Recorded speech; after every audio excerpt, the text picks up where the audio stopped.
An exciting discussion on ONDC architecture. Really a game changer for the government, our country, in creating value in digital commerce. Thank you so much to all the panelists. Our next panel discussion is on maximizing value and returns, effective spin-offs, and divestiture as a strategy.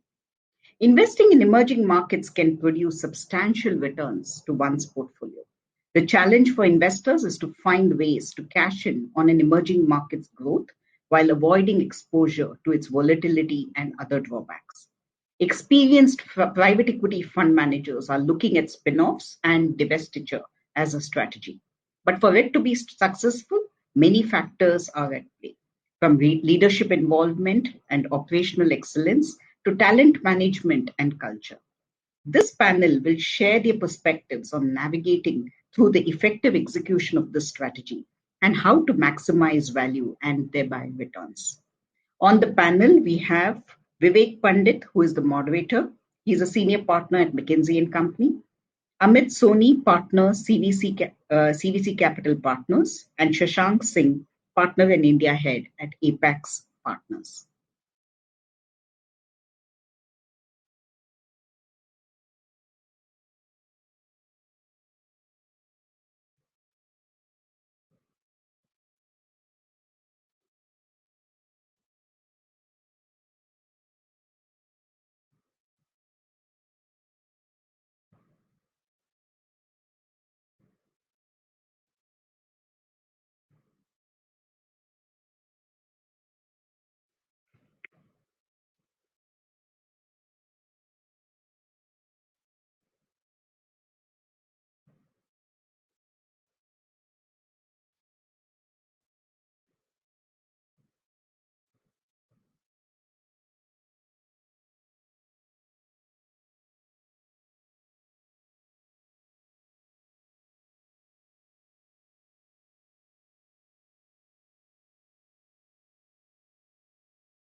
All right.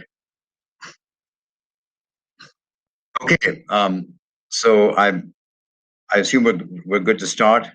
Welcome everyone. Vivek Pandit from McKinsey. It's a pleasure to be with all of you today. Are we doing a set of introductions?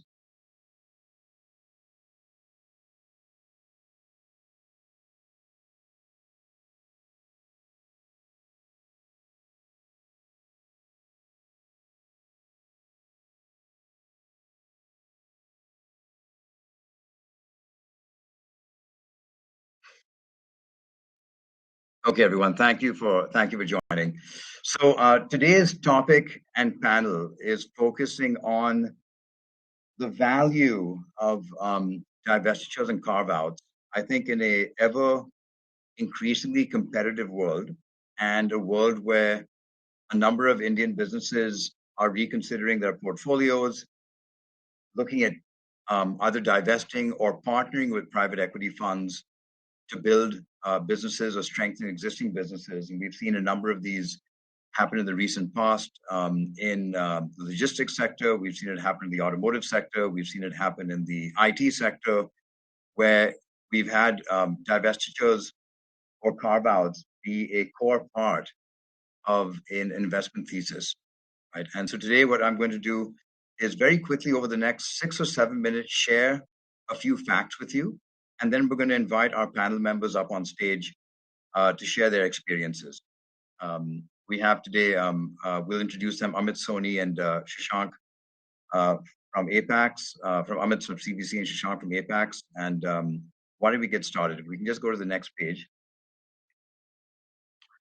When you look at divestitures as a share of M&A activity across the world, I think you'll notice three things. Number one, broadly speaking, divestitures tend to pick up during slowdown years.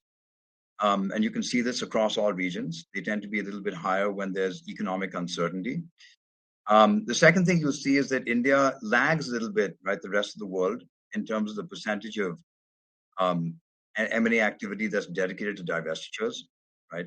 And the third thing you'll notice actually is that in markets, and this is not evident on the page, but in markets where you do have high capital costs, where the cost of actually returning capital to a business or the value of returning capital to a business tends to be quite high, we actually find that divestitures tends to be a very well honed through strategy for corporates, right?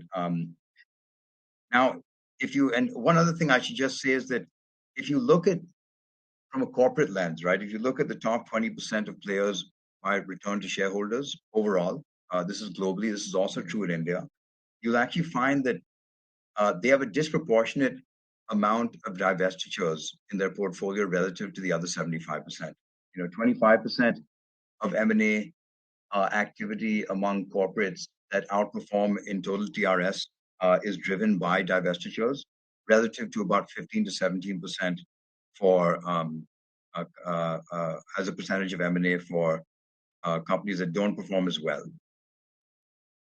I think one of the other things just to bear in mind is that divestitures isn't about offloading underperforming businesses. I mean, divestitures for the most part has become a capability that can add a lot of value, improve the focus not just of management and transparency, but also improve the focus of capital. And it can be used, frankly, that capital then is often used to build or acquire businesses that are closer to these companies' strategies. And then the point we're taking on today is actually how that plays out for private equity funds who are often on the other side of receiving these assets. If we can go to the next page.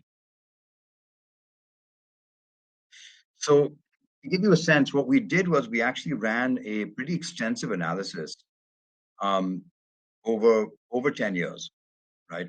And what we looked at was we looked at performance adjust against the market for outperformance of divestitures relative to BSE performance, right? And we took a 2-year period, right? The 2-year period prior to the divestiture relative to the 2-year period following the divestiture, adjusting it for what I'd call alpha over BSE performance.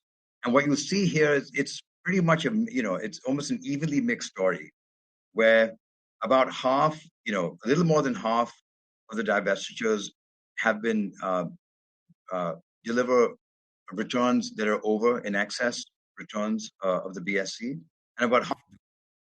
And the question that we often get is, why is that, right? Why is that? And we're going to dive into some of those points a little bit later on, but this does give you a sense that divestitures can, when done well, go well for both buyers and sellers, and when done not so well, can actually be either beneficial to one but not the other, or not so beneficial to both. You can go to the next page. This is a further deep dive on that idea, which is, if you look at this, it's sort of 4 boxes, right? The top right box is when you deliver excess returns to the seller from divestiture and to the buyer from divestiture. So it's what we call the win-win, right? And the 3 things I would have you see here, you can see the boxes where it's win-win on the top right, lose-lose on the bottom left, win-lose win for the seller, but lose for the buyer on the top left. And conversely, a lose for the seller and win for the buyer on the bottom right. Three things that I think are noteworthy, right? Number one, when it's a win-win, you find that the excess TRS in a win-win is significantly higher than in any of the situations where people lose. Right? So when people get it right, they really get it right. And when people don't get it right, the penalties for not getting it right are clear. You do lose, but not as extreme as actually getting it right. So that's number one. Number two, there are most of these situations, by the way, if you dive into them, are not driven by these. These are typically assets that trade, so they're not distressed.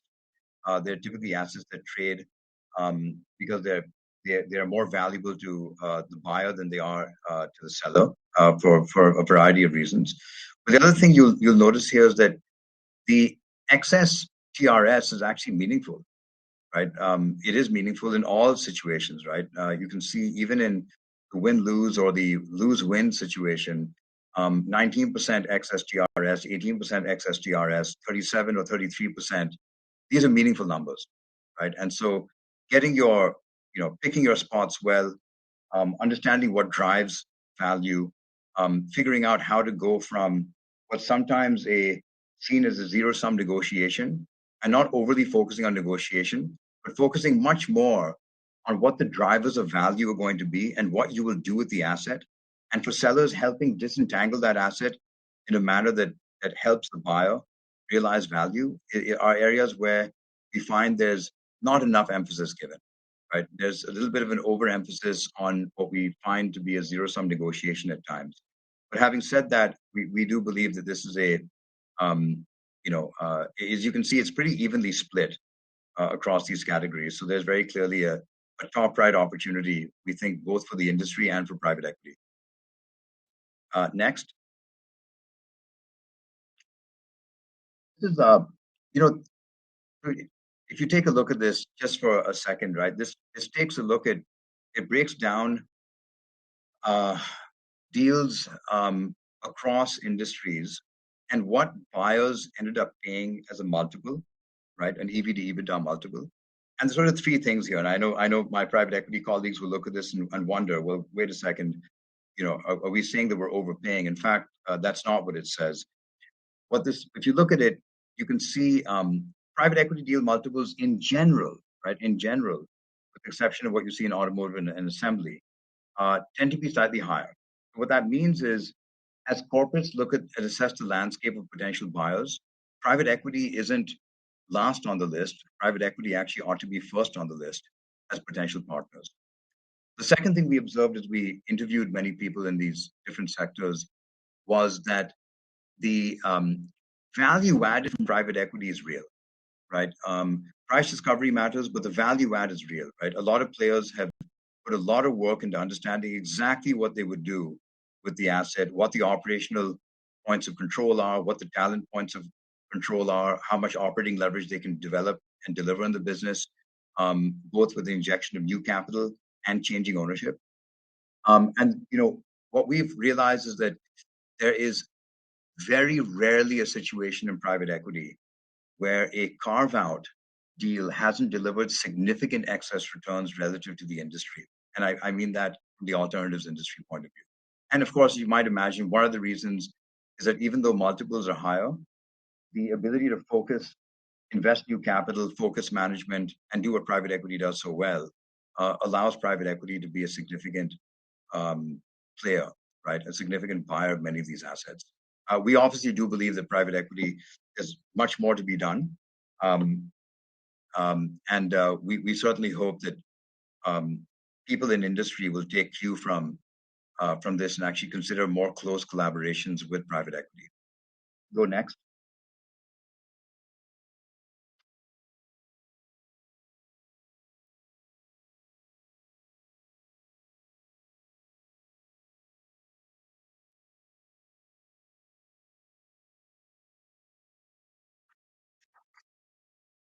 You can take the presentation down.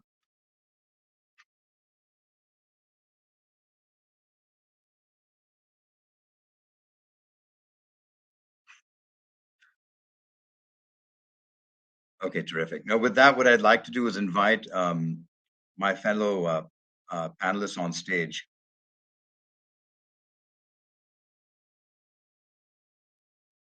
Hey, how are you? Good.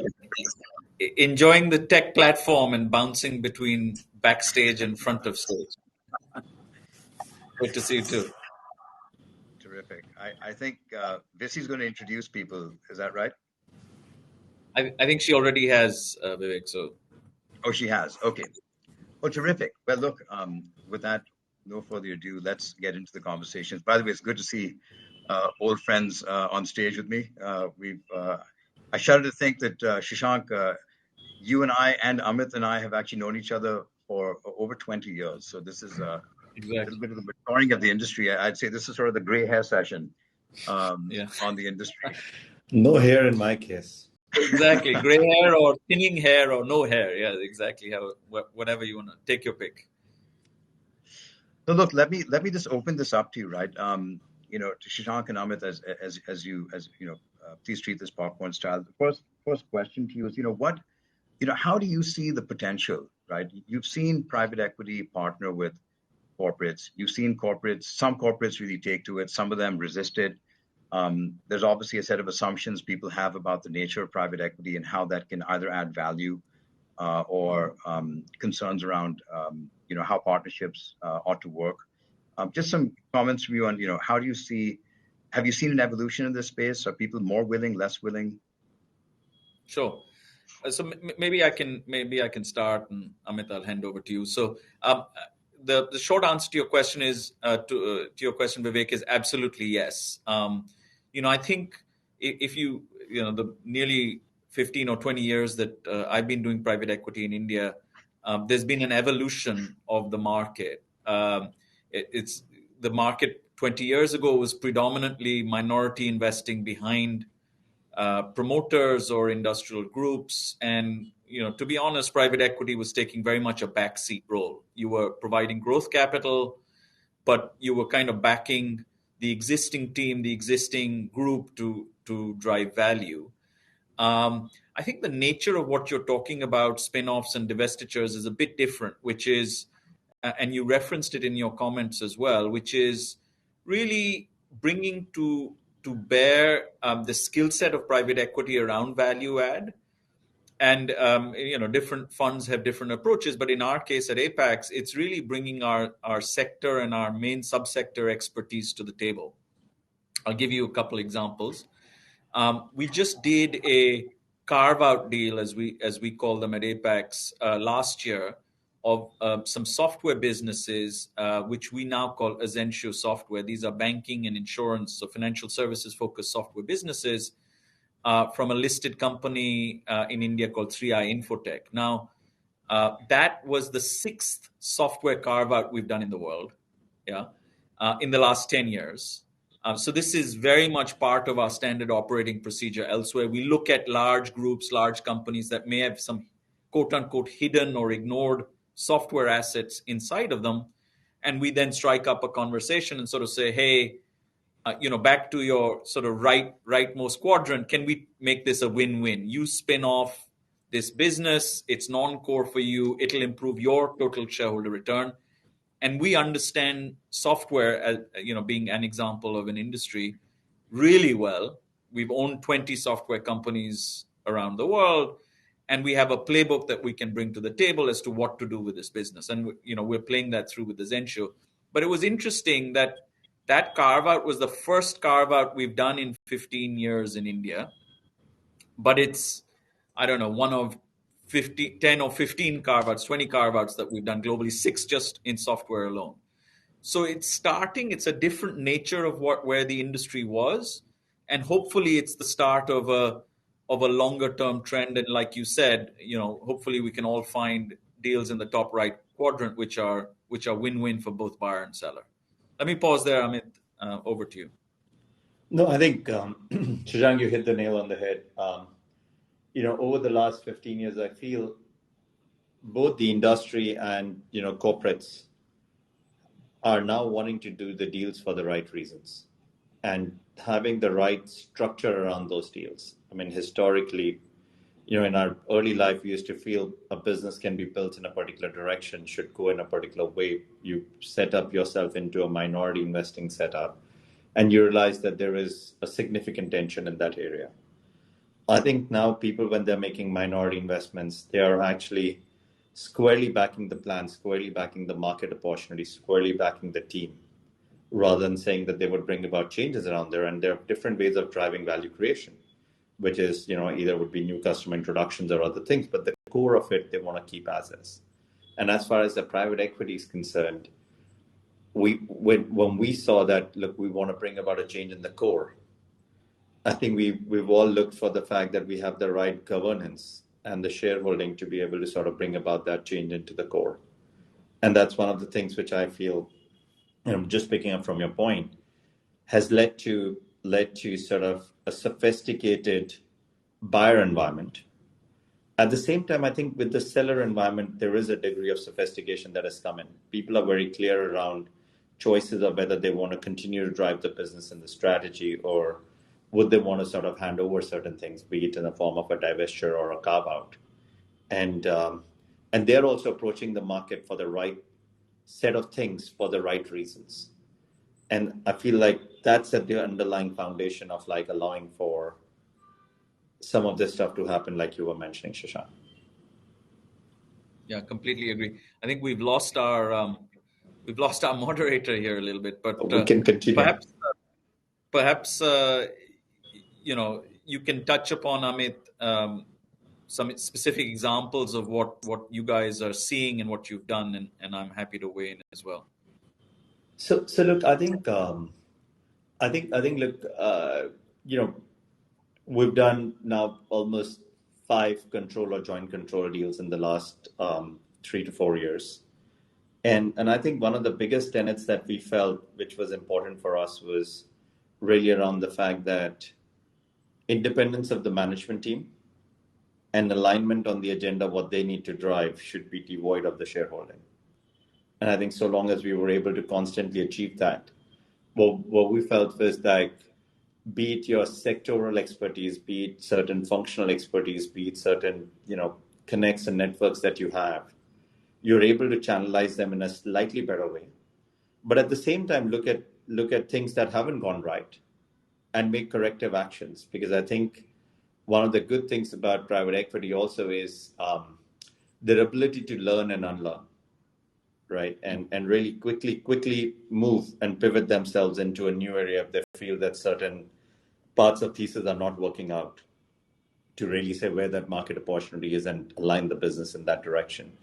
So I think it's been a combination of these that at least we have witnessed over the last 4 years in these 5 transactions. And it allows for, I think, a better alignment in terms of what we would like to do and being able to sort of drive that destiny.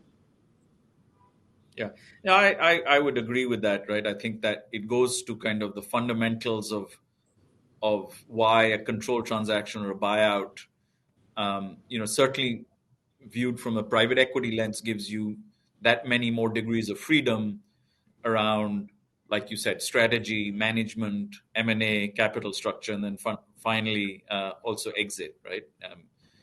And gives you control and flexibility on all of those metrics. I guess to share a little bit our experience, the Apex experience here, and we focus mostly on buyouts, as you know, and I guess as most people in the audience would know, and friends at IVCA. But the kind of specifics, on carve-outs specifically, I'll also give a perspective on from a minority situation what we achieved there. But the Essentio example, I think exactly as you said, Amit, sort of plays to all of the reasons why private equity ownership, we feel can, in some situations, can be kind of the superior form of ownership and governance, right? As an example, Essentio started off with 5 software products that were part of a listed company, but the listed company itself was in various other businesses. And those products couldn't get the type of attention M&A focus, strategy focus, management attention that frankly they deserved, A. And B, specifically to do with Azentio, we felt that there was a significant thesis around M&A market for BFSI software, which, because the parent in this case was a bit cash constrained, had been through a corporate debt restructuring, which had been a bit long and painful, they were focused on preserving cash, and couldn't commit additional capital towards the M&A. And those are some of the energies that we have unleashed over the last year as the Apex funds have owned that business. So exactly to your point, look, you have degrees of freedom around playing through the strategy, which are much more difficult to do. I'll share another anecdote. This was where we were in a minority position, and this was a business, an IT services business, part of a large industrial conglomerate. And in that case, the span of businesses, the span of geographies they were in was a little bit of an accident of history. And I would say the group really used us as the kind of catalyst to say, look, there are some businesses we should just not be in, right? Whether in geographies or products and service lines. And so we actually went through a process of divesting those businesses. We were the catalyst. And the net result, exactly as Vivek said in his presentation, was that the shareholder return went up because public shareholders appreciated the fact that, look, the company is focusing on its core. It's not going to be distracted by a whole bunch of stuff. And sharper focus, sharper strategy, sharper execution, hopefully in the long term leads to sharper shareholder returns. Vivek, we missed you. Welcome back. Yeah. Sorry, in a first I fell off the stage. But fortunately it wasn't too painful. I'm back. Thank you for keeping the momentum. Let me ask you. A lot of people shy away from engaging on divestitures. They find them messy. Can you talk a little bit about two things, right? Both of you. One is, what is the nature of the relationship you need to have over time or build over time? Because clearly these aren't things, some of these things come to market as auctions, right? But this is not the typical auction market kind of relationship, right? I think we see a lot of closer relationships, for example, sometimes in Japan and Korea, where the sensitivity to the partner and what they bring to the table is very high. And related to that question, in terms of relationship and what you'd have to build as a firm and a fund, how much more complicated is it really, right? Is it, how much more complicated outside of the usual technical TSAs and everything else that needs to be sorted through to disentangle the business? Is it truly more complicated, or have people made out to be more complicated than it really is? Amit, do you want to take this first? So, look, I think maybe I could go ahead. Thank you, Shashank. But I think Vivek, one of the things that we got to look at is that Japan is a very, very evolved economy, right? And those conglomerates are mega conglomerates, right? And so certain things happen in a particular way out there. I think we are seeing a sort of three segments of people, right, within the marketplace that we see. One we see is a cookie cutter process where price is the ultimate determinant in terms of wanting to make a decision. And that is a reasonable portion of the market, but we do see that. There is another pretty healthy space that we see where people want to do what I would call as a limited discovery. They want to speak with a few set of people. They're also a little bit more concerned and aligned about, the employees, the business that they build, the future of the business, and in whose hands do they want to put that business in. And there is discovery there. I'm not debating that there is no discovery over there, but I think the discovery is a little bit more about, in a small set of people, to say that, look, is the framework more rational versus further away from what we think could be the fair value, but we do not really want to see the deeper process. I think the third segment, which is where you end up having what I would call as an absolute bilateral dialogue to be able to make certain things happens in the industry. But I think it's where there are certain people who have really been embedded into certain situations, looked at those situations, created some angles, convinced people around that, to sort of think and feel differently about that situation. And that just carries forward as a snowballing effect that, you're further along the way versus others, to actually go ahead and sort of make those things happen. But I would say we see all three categories, with the middle category, which probably we haven't seen so much in the Japanese market. We see more of the last category, which is also emerging within India. Yeah, maybe sort of to go back to your question a little bit, Vivek. Is it more complicated? The answer is yes, it is. It is. I mean, Amit talked about kind of that third category. That look, you've really got to know the seller over a period of time. They've got to trust you. It also depends on deal setup. I mean, are they selling 100% or are they retaining? Is the seller retaining a sort of minority position? And we've done deals, along the whole spectrum. But it is more complicated. I mean, first of all, it's not straightforward to get things like TSAs and so on right. Sometimes you're carving out just products or factories or service lines. They're not even standalone companies, so you have to stand up financials, etc. What is the capability that we have around that? We have, in our operational excellence practice, we have a specific capability around carve-outs. So these are guys who have done it many, many times. They know what to look for. There's a drill. And often with this, look, can a smart person figure this out? Sure. But if you've done it a dozen times before and you know exactly where to do, it's also speed of transition, right? So we have that specific capability because these are deals we do again and again all around the world. And we apply that learning and that capability in India as well. So that's kind of one. It is more complicated. You need capability to be able to execute it. Secondly, and this goes a little bit to what Amit was saying, I think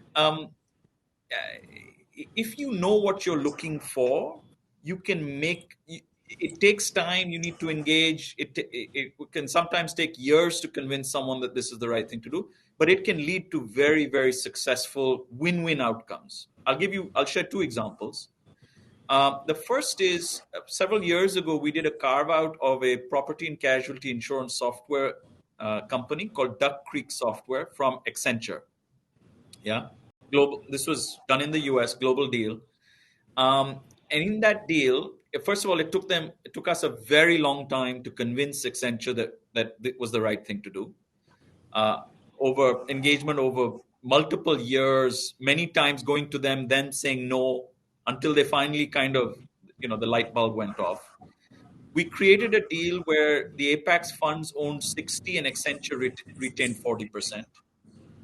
It was important for Accenture to sell that business because it was the number 2 in the P&C insurance software space behind Guidewire.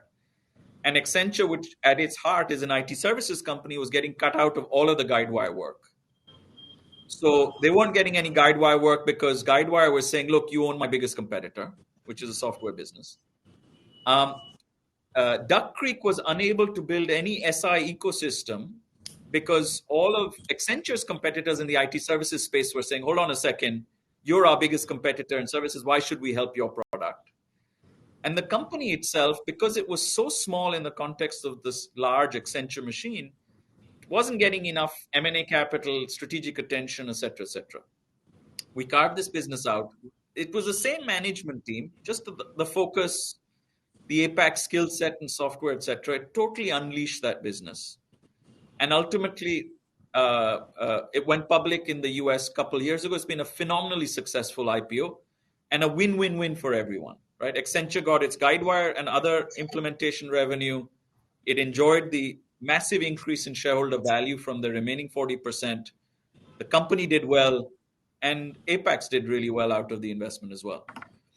And similarly, Essentio, which I've mentioned now once before also, similar setup, right? It was a sort of ignored, squeezed business within this, stressed parent.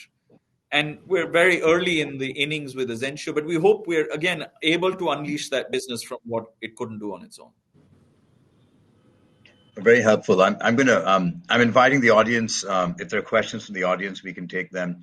Let me ask you a sort of softer question, because we at McKinsey we get this question, and as you know, we are Switzerland when it comes to picking sides on these things. But a lot of our clients come to us and say we're ready to do something big, or we need capital for something, and they often ask, who's the best person to partner with, right? And I think a lot of this comes down to the reputation of the firms, right? Reputation of the firms, reputation of the deal partners, reputations. It's a little bit of what people say behind closed doors, right? What's it like to work with so and so, right? And I think you have the full spectrum within the industry.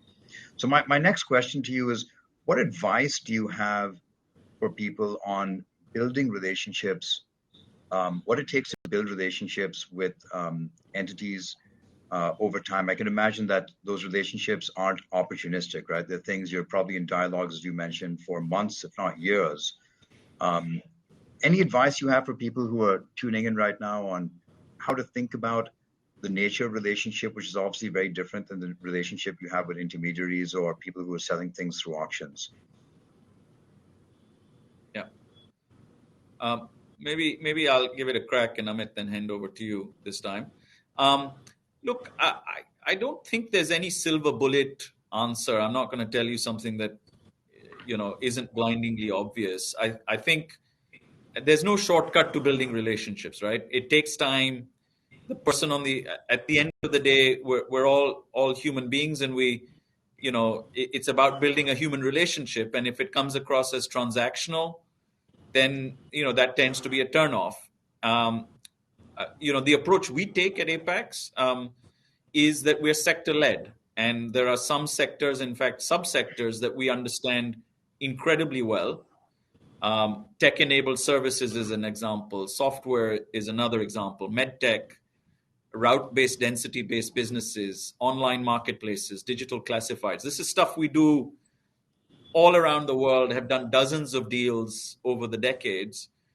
And, so our approach is, look, we identify the best companies in these subsectors. We follow them. We build relationships with management. We try and be helpful where we can. It's often multiple dialogues over many years. Because, I think Amit made this point earlier, that, the seller wants to know that he or she can trust you with the business, because, you don't want to sell a business to someone who's going to, fire thousands of employees, rip costs out, and they'll be known as, reputationally terrible, right? We fundamentally, as Apex, are builders of growth businesses.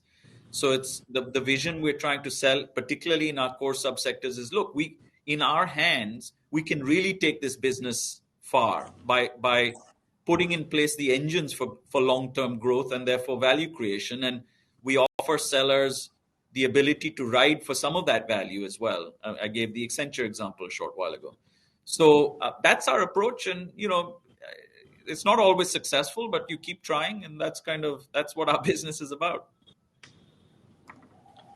I think, Shashank, you very well put in. Look, picking your spots is important, right? You will never be the one person who will know anyone and everyone. I think that's what Shashank was also mentioning. Pick your spots, think about your strengths, where you could sort of go and, sort of be better.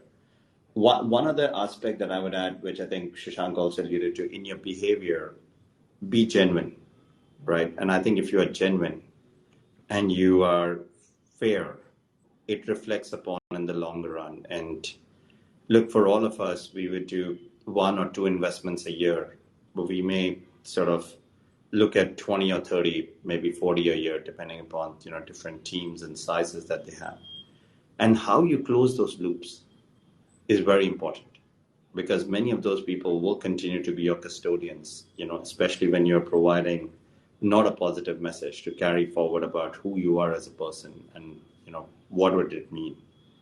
And I think that, it is a testimony for everyone who's probably in leadership positions of these private equity firms, because to be able, that is the intangible that helps you even progress, that builds your social capital, that builds your ability to find good situations, your ability to create a win-win in those situations.